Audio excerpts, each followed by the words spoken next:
Assalamualaikum warahmatullahi wabarakatuh. Perkenalkan, saya Dewi Galiza dari jurusan Pendidikan Sosiologi UNJ dan hari ini saya akan membuat sebuah video demi menuntaskan salah satu tugas mata kuliah saya, yaitu mata kuliah Pengembangan Masyarakat bidang pendidikan yang meminta kami para mahasiswa untuk menganalisis apakah SDGs atau Sustainable Development Goals yang berfokus pada salah satu target tujuannya, yaitu pendidikan bermutu, dapat diimplementasikan ketika tahun 2030. Dan kasus atau program yang saya coba amati adalah program Kampus Merdeka. Selamat menyaksikan. Kita bakal ngintip ke website SDGs-nya langsung. Di dalam website SDGs Indonesia, kamu bisa lihat nih sejarah singkat dan juga temanya apa. Kalau tema SDGs sekarang tuh mengubah dunia kita, agenda 2030 untuk pembangunan berkelanjutan dengan berfokus pada 17 tujuan dan 169 target. Nah, tujuannya apa? Tujuannya adalah mengakhiri kemiskinan, mengurangi kesenjangan, dan melindungi lingkungan. Dan ini tanpa terkecuali, maupun negara berkembang, negara maju itu nggak ada alasan lagi, nggak ada alasan buat bolos untuk melakukan SDGs, karena kan ini demi kebaikan bersama, oke? Lanjut. Di sini seperti yang tadi saya bilang ada 17 poin, tapi kali ini kita bakal fokus ke poin keempat, yaitu pendidikan bermutu. Di pendidikan bermutu, kita berfokus pada pendidikan yang inklusif dan berkualitas setara, juga mendukung kesempatan belajar seumur hidup bagi semuanya. Jadi ya overall semua usia dapat tetap belajar selama mau belajar. Dan tujuannya sebenarnya ada 7, tapi aku mau fokus sama tujuan ketiga, yaitu meningkatkan jumlah remaja dan orang dewasa yang bisa dibilang usia produktif untuk memiliki keahlian yang relevan, termasuk keahlian teknis dan kejuruan, untuk mendapatkan pekerjaan yang layak dan dapat berwirausaha. Lanjut, dalam Undang-Undang nomor berapa tadi? Oh ya, nomor 20 tahun 2003 tentang Sistem Pendidikan Nasional. Di sana tercantum pengertian pendidikan yang bisa kalian baca sendiri, lalu pengertian pendidikan nasional, yaitu pendidikan yang berdasarkan Pancasila, Undang-Undang Dasar 1945, lalu juga pastinya tanggap terhadap tuntutan perubahan zaman. Karena zaman itu perubahannya cepat banget, apalagi dengan adanya isu-isu metaverse yang pasti kita perlu beradaptasi lebih jauh lagi, dunia VR dan lain-lain, karena kan Indonesia sendiri mungkin agak memiliki keterlambatan dalam pemahaman teknologi di beberapa wilayah ya. Dan ini terjadi karena demografi dan juga bentuk geografinya Indonesia sendiri yang unik. Jadi kita perlu beradaptasi lebih kencang lagi, lebih cepat lagi. Tapi tanpa melupakan nilai-nilai agama dan kebudayaan nasional Indonesia. Dan pertanyaannya adalah bagaimana cara mendapatkan keahlian yang relevan? Jawabannya adalah perguruan tinggi. Kenapa nggak SD, SMP, SMA, SMA atau SMK? Kan mereka kan ada jurusan. Ya karena di perguruan tinggi ini kamu dapat keahlian teknis dan kejuruan yang lebih spesifik sehingga kamu bisa lebih fokus sama minat-minat atau potensi yang kamu pengen dalemin. Dan tentunya selama di perguruan tinggi kamu dapat belajar secara teoritis ataupun dapat praktik secara langsung ke lapangan. Apa sih tujuan kamu untuk kuliah? Tujuan aku untuk kuliah apa ya? Untuk sukses mungkin. Karena kan ada beberapa jurusan yang dianggap dapat menghasilkan cuan lebih banyak ataupun dapat mendorong seseorang lebih sukses dibanding jurusan lain. Tapi aku nggak mau nyebut jurusannya apa aja. Lalu relasi pertemanan. Mungkin kamu pengen memperluas relasi pertemanan atau menambah followers IG, TikTok, YouTube lebih banyak gitu kan. Siapa tahu gitu kan. Mungkin kampus bisa menjadi salah satu pilihan. Atau ingin ilmu yang bermanfaat. Kamu merasa ini aku banget ilmunya, aku suka banget, aku minat banget, aku pengen memperdalam ilmu ini.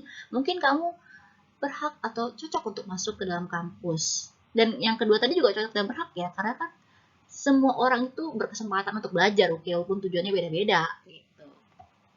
Atau yang terakhir, ikutin tren di feed IG, TikTok, Instagram, YouTube, Twitter, lain-lain lah. Ini bukan iklan, oke? Itu banyak banget yang nyodorin fit kayak gambar orang pakai toga sama baju buat lulusan lah, aku lupa namanya apa.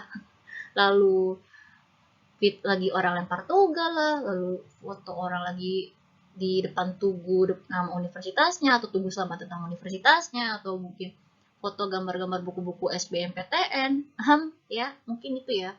Kamu merasa terpacu, kamu merasa, wah, seru nih kayaknya kuliah gitu, karena aku punya kegiatan baru. Mungkin kamu setelah SMA suntuk, atau nggak mau kerja, ya kuliah solusinya gitu kan. Tapi masih banyak banget tujuan sebenarnya yang nggak bisa aku jabarin. Dan setelah kamu masuk kampus, mungkin kamu merasa salah jurusan. Ya, kamu merasa salah jurusan dan kamu merasa kayak sendiri, terisolasi, dan menyendiri akhirnya mungkin. Tapi tenang aja, kamu tuh gak sendirian, oke? Karena nyatanya dari 87% mahasiswa RI yang merasa salah jurusan. Ini dikutip dari Detik Edu dalam artikel 87% mahasiswa RI merasa salah jurusan. Apa sebabnya? Di sini dinyatakan bahwa menurut ahli educational psychologist dan dari Integrity Development Flexibility atau EDF, Iren Guntur menyebutkan bahwa sebanyak 87% mahasiswa di Indonesia itu salah jurusan. Merasa salah jurusan. Hal ini menunjukkan bahwa pemilihan jurusan itu nggak sesuai sama karakteristik siswa yang berfokus pada pandangan mungkin minat, potensi, bakat, atau pandangan masa depan. Dan yang lebih penting lagi, mereka milihnya asal-asalan. Jadi akhirnya ya fail, merasa salah jurusan, terjebak, menyendiri, dan juga akhirnya tenggelam mungkin karena saking nggak pahamnya sama materi yang dijelasin sama jurusannya. Mungkin merasa nggak ngerti sendiri, atau mungkin ini bukan aku banget setelah lagi dosen ngejelasin materinya, atau setelah shock tahu gimana kehidupan kampus gitu kan, kayak ini nggak cocok sama aku. Mungkin kamu ngerasa kayak gitu, dan alhasil ya mahasiswa yang udah terlanjur masa salah jurusan kemungkinan jadi lola buat mahamin mata kuliahnya, atau bahkan nggak paham sama sekali. Atau mungkin teman sebelah kamu yang satu jurusan, kamu tanya kamu paham pelajarannya, terus dia jawab enggak, itu mungkin salah jurusan juga kali, dan kalian bisa jadi bestie mungkin ya, mungkin loh ya. Dan apa sih faktor-faktor yang menyebabkan itu gitu kan? Faktor-faktor penyebab mahasiswa salah jurusan itu banyak sebenarnya, cuman kalau dikutip dari artikel penyebab mahasiswa salah jurusan di portal berita IDN Times.com itu ada 5, dan ini cukup bersinambungan menurut aku. Yang pertama adalah kurang riset. Kurang riset ini ya mas, rata-rata siswa yang duduk di bangku SMA itu awal-awal leha-leha, bener-bener leha-leha, main-main, gak fokus belajar lah intinya. Kelas 11 atau kelas 2 sama aja, leha-leha main-main. Kelas 3, kelas 12 baru kaget, baru belajar, baru beli buku UN mungkin kalau misalnya UN, atau beli buku SBMPTN, tapi gak tahu mau masuk mana, gak tahu mau ngapain, gak tahu apa aja benefit dan apa mungkin minat dan bakat dia, atau potensi atau passionnya tuh gak tahu. Mereka blank bener-bener karena saking leha-lehanya, nggak sempet riset, nggak sempet nyari-nyari, nggak sempet nyocok-cocokin. Ya udah, akhirnya mereka ikut teman, ikut bestie karena mereka takut ketinggalan sama bestie, atau mungkin mereka nggak mau nih sendirinya di lingkungan asing di kampus, karena kan kampus notabene orang-orangnya beda-beda ya, orang-orang baru gitu kan, ketemu orang-orang fresh. Mereka nggak mau gitu, mereka mau tetap di zona nyaman. Oke, mereka ikut bestie. Atau mungkin mereka ikut tuntutan keluarga. Kenapa? Karena keluarga itu mungkin keturunannya dokter semua, pendidik semua, atau PNS semua, atau manajer semua. Jadi orang tua atau keluarga menuntut si anak untuk masuk ke jurusan yang sesuai sama lini jurusan keluarganya, yang padahal overall itu si anak gak tertarik sama tuh jurusan. Pengennya masuk jurusan kreatif, tapi disuruh masuk kedokteran, yang gak cocok kali kan, gak mungkin gitu. Atau mungkin kamu lagi masuk ke fase penyesuaian diri menjadi mahasiswa baru. Ini benar-benar sindrom mahasiswa baru banget sih. Mereka shock lihat kultur kampus yang beda banget sama kultur SMA yang notabene lebih kompetitif, lebih cepat, lebih dinamis, lebih banyak lah gitu, lebih banyak keriuhannya. Bahkan kurikulumnya beda, sistem pembelajarannya beda, dan itu kita nggak bisa ngandelin suapan dari dosen gitu, pelajaran dari dosen kita perlu nyari di luar. Dan ini yang mungkin dapat membuat sisi mahasiswanya frustasi, stres, gak percaya diri, minder, akhirnya merasa salah jurusan. Atau mungkin mereka mengalami perubahan passion atau transformasi diri setelah mereka masuk ke dalam fase quarter life crisis, atau fase-fasenya mahasiswa itu mempertanyakan siapa dirinya, apa minat dia, apa fashion dia gitu, mempertanyakan kembali lah ya, walaupun mereka udah punya awalnya, mereka mempertanyakan kembali gitu, apa dan siapa, lalu gimana, lalu bagaimana, apapun itu dipertanyakan sama mereka. Akhirnya mereka linglung, pusing, stres, overthinking, dan mungkin ketika mereka melihat orang lain melakukan sesuatu hal di luar bidang jurusannya, mereka merasa tertarik dan pengen belajar, tapi mereka terhalang sama jurusan yang mereka lagi emban, akhirnya mereka salah jurusan. Dan mengutip dari podcastnya Bapak Deddy Komposer yang mewawancari Bapak Nadiem Makarim selaku Menteri Pendidikan Kebudayaan Riset dan Teknologi yang mengangkat tema sarjana yang menganggur. Dan videonya tuh Om Deddy Komposer tuh menyatakan bahwa banyak sarjana yang melakukan postponing reality atau menunda realitas dengan ya bingung setelah lulus S1 mau ngapain. Mungkin ya mereka saking bingungnya scroll dan kerja tapi yang lama karena mereka bingung mau kerja apa, yang cocok sama mereka apa, atau mungkin mereka cuma scroll ketawa-tawa aja di kasur, guling-gulingan rebahan gitu kan saking bingungnya, atau mungkin ada yang melanjut S2 gitu kan karena saking bingungnya mau kerja apa, ya udahlah aku belajar lagi gitu kan. Dan di sini Om Deddy pun mengkritisi gitu apakah kuliah sebegitu pentingnya gitu kan, dengan melihat ke realitaan banyak banget sarjana yang mungkin nganggur gitu. Dan Bapak Nadiem Makarim tuh menegaskan bahwa kuliah itu penting loh gitu, kuliah itu penting selain untuk ilmunya oke. Dan untuk masalah postponingnya itu menunda realitanya karena kebingungan akan masa depan yang kurang pasti, apalagi masa depan sama doi yang lebih nggak pasti gitu kan. Pak Nadiem Makarim itu menegaskan bahwa beliau dan tim-tim dari Kemenristek-nya itu telah menerbitkan sebuah program, yaitu program Kampus Merdeka. Program ini tuh berguna untuk menjawab kegelisahan atau kritiknya Om Deddy Komposer. Nah, Pak Nadiem ini mengangkat analog bahwa anak nantinya akan berenang di laut lepas, tapi mereka hanya diajarkan renang satu gaya. Ini presentatif lah. Pokoknya menggambarkan, menggambarkan dunia kampus, dunia mahasiswa ya belajar di kelas ya mungkin lebih secara teoritis dibanding praktik gitu. Jadi mereka cuma ngebayangin tapi gak pernah melakukan gitu. Jadi cuma satu gaya aja nih diajarin. Nah makanya perlu sekali-sekali anak-anak dilepas di laut, maksudnya dilepas di luar lingkungan kampus dengan diajarkan berbagai macam gaya renang agar tidak kaget saat bertemu dengan hiu. Maksudnya agar anak-anak ini, mahasiswa ini diberi kesempatan untuk belajar di luar lini jurusannya, biar mereka ngerasain, mereka turun langsung ke lapangan, nggak kaget nanti kalau mereka turun ke lapangan atau turun ke dunia kerja atau turun ke dunia wirausaha, karena mereka udah punya pengalaman di situ gitu. BTW ini dikutip dari portal berita Tugu Malang ID dari artikel banyak sarjana nganggur kuliah tak penting. Kita lanjut, maka kita masuk ke kampus Merdeka, program kampus Merdeka.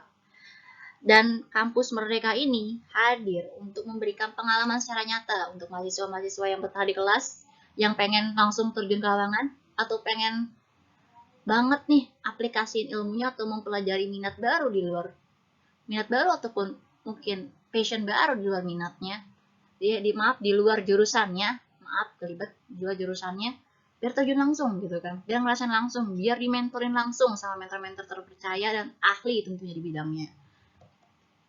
Programnya banyak sebenarnya dan udah 1,5 tahun nih berjalan, tapi aku pengen fokus ke 2 bidang, yaitu program magang dan program studi independen. Di program magang, of course kamu dapat mentoring dari mentor yang emang udah ahli, kamu bisa terjun langsung ke dunia industri atau dunia pekerjaan yang kamu pengenin, kamu bisa langsung mecahin kasus-kasus nyata secara langsung, mau sendiri mau berkelompok, dan juga kamu dapat ilmu tentunya yang sesuai sama minat kamu, yang kamu pengen dalamin atau kamu aplikasiin. Dan sama halnya dengan program studi independen, kamu juga dapat kesempatan untuk belajar di luar ini jurusan kamu gitu kan. Kamu dapat mentoring yang langsung dan terpercaya dan bahkan ahli dalam bidangnya. Kamu bisa mengikuti akses sertifikasi atau short course kelas-kelas online ataupun langsung. Dan di 2 program ini kamu dapat insentif atau biaya hidup ataupun uang untuk makan gitu kan, setidaknya. Kamu juga pasti dapat ilmu yang oke punya, sesuai minat sama passion kamu, sesuai ilmu yang pengen kamu dalemin gitu, walaupun dari luar jurusan kamu dapat. Dan kamu juga dapat sertifikat sebagai tanda kamu pernah mengikuti program Kampus Merdeka, atau kamu dapat sertifikat untuk menunjang karir kamu nantinya di kedepannya gitu. Dan bonusnya kamu dapat relasi pertemanan yang lebih luas gitu kan, karena kamu ketemu orang-orang baru di luar jurusan kamu yang mungkin bisa berbagi cerita atau berbagi ilmu dan pengalaman, sehingga kamu dapat memperkaya wawasan kamu di dalam minat atau passion ataupun ilmu yang ingin kamu dalami. Itu sih keuntungannya ya.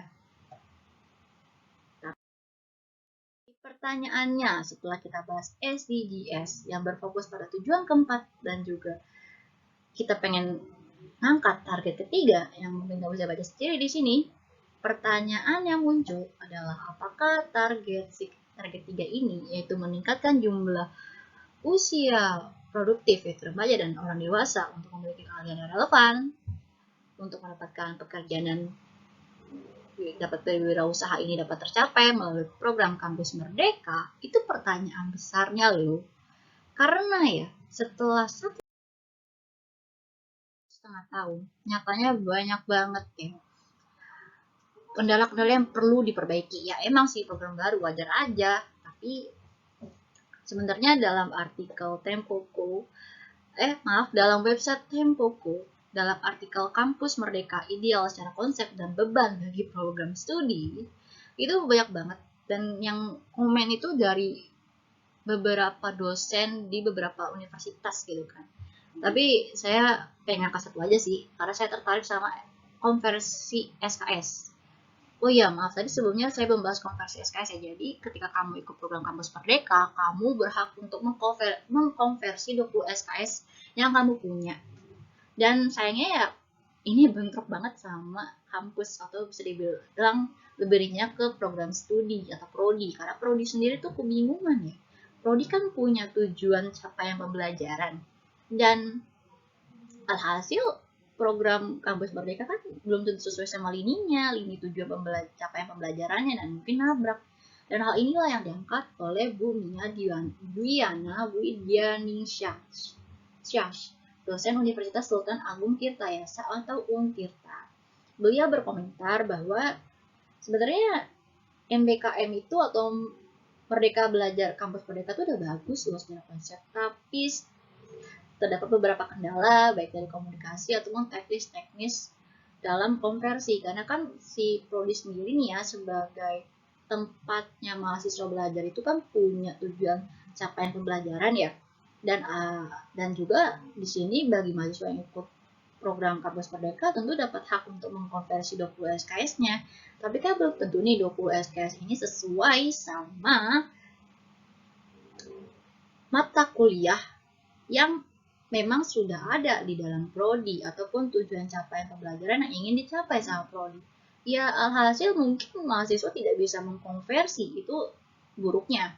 Atau mungkin mahasiswa cuma bisa mengkonversi setengah atau sebagian dari SKS yang harusnya bisa full dikonversi, karena saking bingungnya tuh prodi gimana cara yang konversiin lini jurusan yang beda banget sama tujuan capaian pembelajarannya.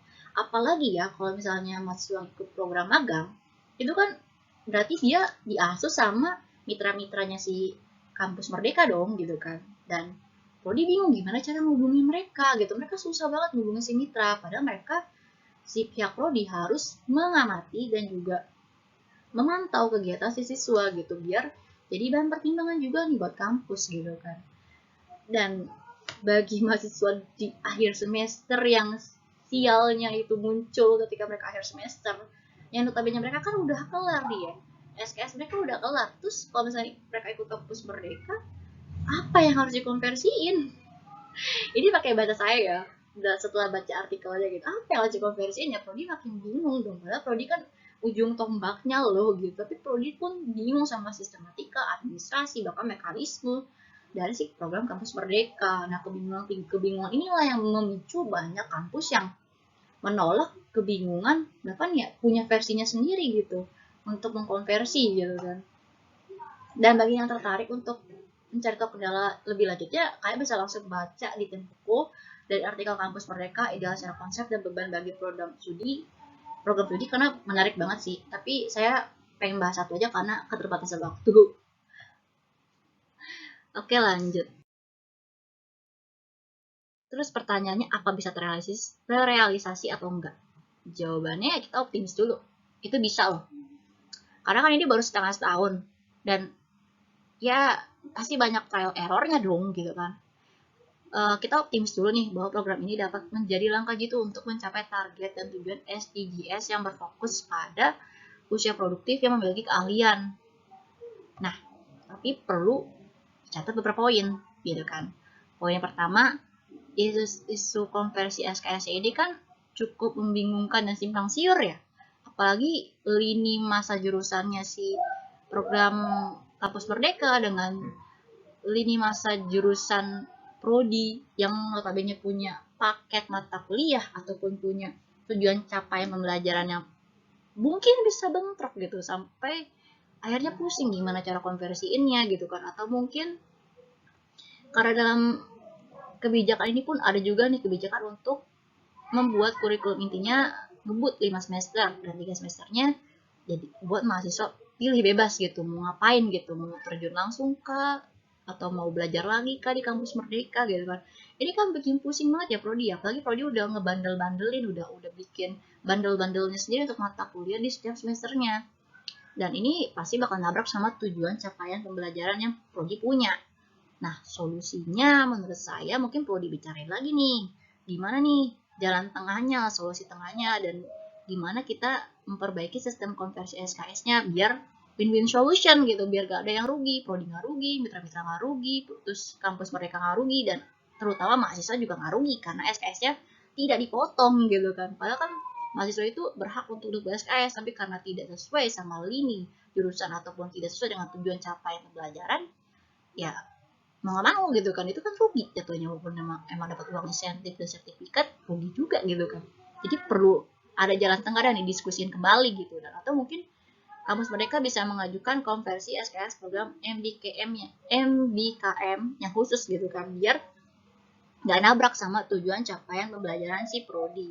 Dan yang paling penting nih komunikasi dan koordinasi yang perlu diperbaiki banget di program kampus mereka, karena sampai prodi belum mampu untuk mengontak mitra-mitra itu cukup krusial ya, apalagi kan prodi bertugas untuk memantau juga loh mahasiswanya gimana belajarnya loh sebagai bahan pertimbangan gitu kan. Yang rugi di sini pasti mahasiswa dan prodi yang paling rugi gitu kan, karena mahasiswa nggak dapat SKS yang bisa dikonversiin, terus prodi juga kebingungan gimana cara konversiin, gimana cara mantau mahasiswanya, ya itu rugi banget ya, rugi semua sebenarnya. Bahkan pemerintah juga bisa rugi dan mitra juga bisa rugi gitu kan. Tapi saya fokus sama mahasiswa sama prodinya yang kelihatan rugi banget gitu kan. Solusinya gimana? Solusinya kita perlu memperbaiki gitu kan jalur komunikasi kita dengan mendirikan pusat-pusat informasi terpadu dan tersebar di setiap kampus, sehingga prodi sendiri itu tuh dapat secara cepat menghubungi mitra gitu kan, biar tahu nih update-updatean yang dilakuin mahasiswanya selama mengikuti program kampus Merdeka gitu kan, biar jadi bahan pertimbangan juga dong dari prodi gitu kan. Dan si mitra merasa dipantau juga sama kampus sama prodi gitu kan. Dan program kampus Merdeka juga menjadi wadah yang besar gitu kan, karena kan di sini mereka menyediakan lintas komunikasi yang besar banget dong pastinya, dan mahasiswa tentunya dapat mengakses secara cepat berita-berita tentang kampus Merdeka, misalnya pendaftaran dan lain-lain gitu. Karena jujur pendaftaran kampus Merdeka itu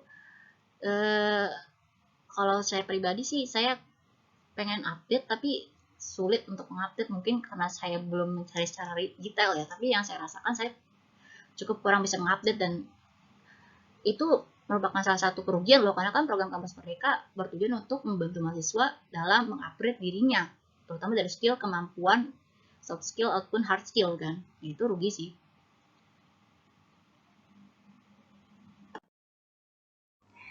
Terima kasih bagi yang sudah menonton, dan mohon maaf bila ada salah kata, data, ataupun asumsi. Kita bebas berdebat, jadi tulis aja di komen kalau misalnya ada tambahan-tambahan data baru atau kamu punya asumsi baru, mungkin kita bisa saling diskusi karena kan sekarang dunianya kolaborasi, oke? Dan mohon maaf juga kalau misalnya ada tiba-tiba cut itu pas perbedaan slide ternyata gak rekam, ya yang penting kesampai intinya gitu kan, semoga kalian nangkep intinya. Dan cukup sekian, terima kasih. Assalamualaikum warahmatullahi wabarakatuh.